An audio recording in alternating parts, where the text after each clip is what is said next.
आध्यात्मिक चिकित्सा के संबंध में विश्व दृष्टि इन दिनों सार्थक ढंग से बदली है।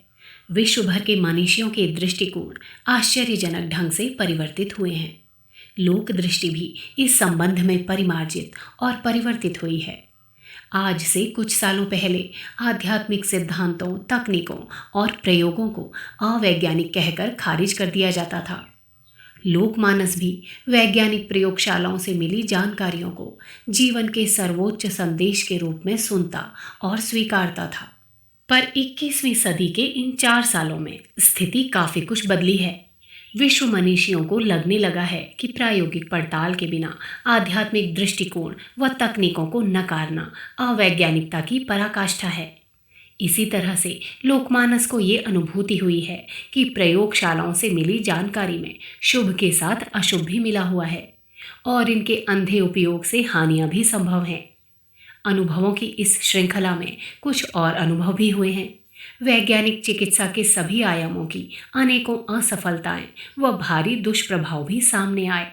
इस सच को सभी जानते हैं कि सभी ने प्रायः संपूर्ण 20वीं सदी साइड इफेक्ट से लड़ते झगड़ते और पटखनी खाते हुए गुजारी है।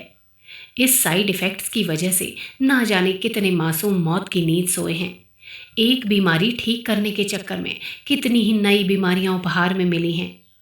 दुनिया भर के कर्णधारों ने इस पर चर्चा भी की, चिंता भी जताई, परंतु समाधान ना खोज सके।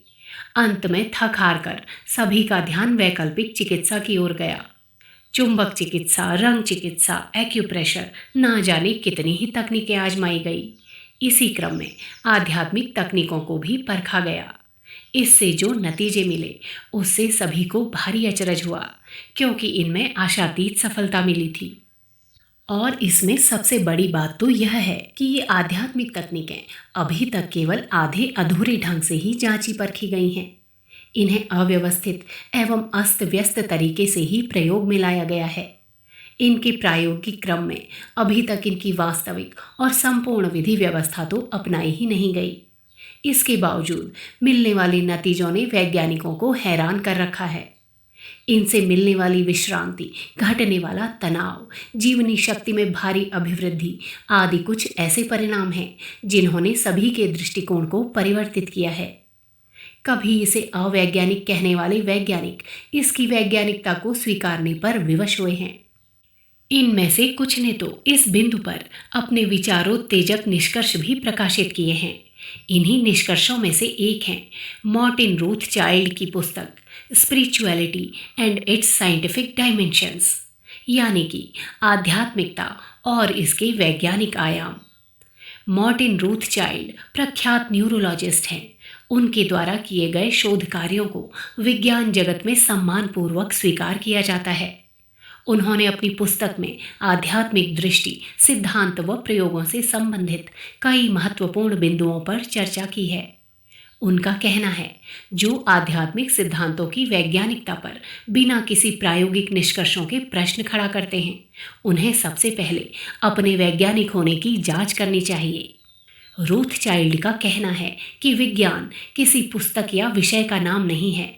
यह एक विशिष्ट शोध विधि है जो एक खास तरह से अध्ययन करके किसी सत्य या सिद्धांत को प्रमाणित करती है। ये कहते हुए मार्टिन रूथचाइल्ड एक सवाल उठाते हैं कि आध्यात्मिक सिद्धांतों को क्या किसी ने वैज्ञानिक शोध विधि के आधार पर परखने की कोशिश की है? यदि हाँ, तो फिर उनके शोध पत्रों पर सार्थक चर्चा होनी चाहिए। यदि नहीं, तो फिर इन्हें किसी को अवैज्ञानिक कहने के क्या आधार हैं? इस तरह से तो अवैज्ञानिकता की बातें करना स्वयं ही अवैज्ञानिक है।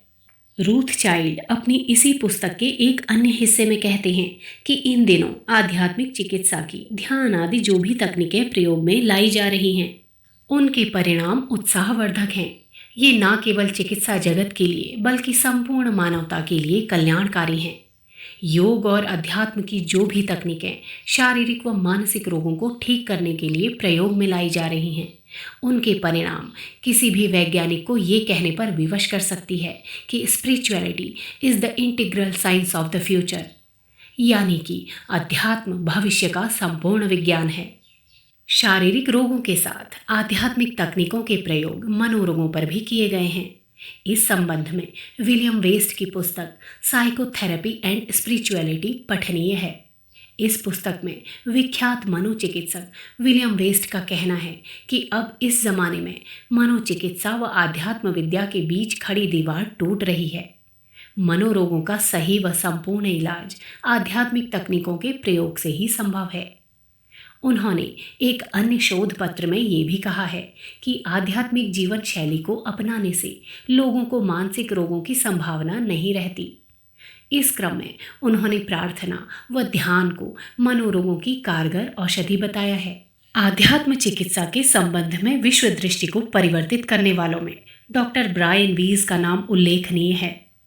उच्च कोटि का स्वास्थ्य वह है जिससे हमारे शरीर, मन और आत्मा तीनों की उन्नति होती है। ऐसे ही स्वास्थ्य को परमार्थ भी कहा जाता है। अध्यात्म चिकित्सा की सार्थक उपयोगिता को प्रमाणित करती हैं। इनका कहना है कि आध्यात्मिक सिद्धांतों व साधना से ही संपूर्ण जीवन बोध संभव है। चिकित्सा के संबंध में जब भी वैज्ञानिक असफलताओं की बात होती है तो इसका कारण एकांगीपन होता है। विज्ञान कहता है कि इंसान केवल देह मात्र है, जो सच नहीं है। हमारा जीवन देह, प्राण, मन और आत्मा का संयोग है और ये संपूर्ण आयाम आध्यात्मिक दृष्टि के बिना नहीं जाने जा सकते। एक अन्य वैज्ञानिक रिचर्ड कार्लसन ने अपने शोध निष्कर्ष spirituality complete science of life यानी कि आध्यात्मिकता जीवन का संपूर्ण विज्ञान, इस पुस्तक में कई तथ्यों का खुलासा किया है। उनका मानना है कि अध्यात्म के बिना जीवन का संपूर्ण बोध असंभव है। कार्लसन कहते हैं कि जिस तरह से कटी हुई अंगुलियों के सहारे मानवीय देह की समग्रता को नहीं जाना जा सकता, उसी तरह केवल देह के बलबूते संपूर्ण अस्तित्व को जानना असंभव है। उन्होंने अपनी पुस्तक में इस संबंध में कई सत्यों और तथ्यों का विश्लेषण करते हुए कहा है कि जिस तरह 20वीं सदी विज्ञान की सदी साबित हुई है, उसी तरह 21वीं सदी अध्यात्म की सदी के रूप में देखी, जानी और अनुभव की जाएगी। आध्यात्मिक जीवन दृष्टि अध्यात्म चिकित्सा के सिद्धांत व प्रयोगों को सभी इस सदी की महानतम उपलब्धि के रूप में अनुभव करेंगे। इसलिए यही उपयुक्त है कि आध्यात्मिक स्वास्थ्य का अर्थ समझें व अध्यात्म चिकित्सा की ओर कदम बढ़ाएं। पुस्तक आध्यात्मिक चिकित्सा एक समग्र उपचार पद्धति, लेखक डॉक्टर प्रणव पांड्या। अगर आपको हमारी ये वीडियो पसंद आई हो तो इसको लाइक करें, कमेंट और शेयर ज़रूर करें और हमारे YouTube चैनल ऋषि चिंतन को सब्सक्राइब भी कर लें।